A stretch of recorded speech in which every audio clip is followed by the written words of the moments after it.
En 2017, le président de la République, Emmanuel Macron, a souhaité mettre l'accent sur l'augmentation de l'aide publique au développement de la France accordée aux pays les moins avancés. Cela a fait l'objet d'une loi votée à l'unanimité par l'Assemblée nationale, la loi du 4 août 2021, qui augmente à hauteur de 0,7% du revenu national brut le montant de l'aide destinée aux pays pauvres en matière de développement, de lutte contre le changement climatique, de lutte contre les inégalités femmes-hommes ou encore d'accès à la santé. Cette loi prévoyait la mise en place d'une commission d'évaluation. C'est une dimension extrêmement importante des politiques publiques et les législateurs, les parlementaires que nous sommes, souhaitaient que cette commission puisse mesurer l'impact de l'aide publique au développement de la France.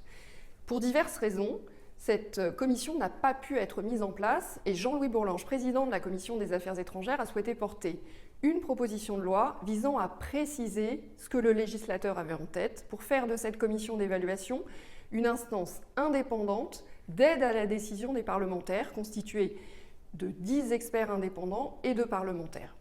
C'est l'objet de cette proposition de loi dont j'ai l'honneur d'être rapporteur et qui permet de préciser les modalités permettant la mise en place de cette commission d'évaluation. L'objectif de la mise en place de cette commission indépendante d'évaluation, c'est bien d'éclairer la représentation nationale sur l'impact du budget consacré à l'aide publique au développement. C'est s'assurer que chaque euro dépensé aille bien aux populations finales et permette justement d'améliorer l'impact de l'aide publique au développement.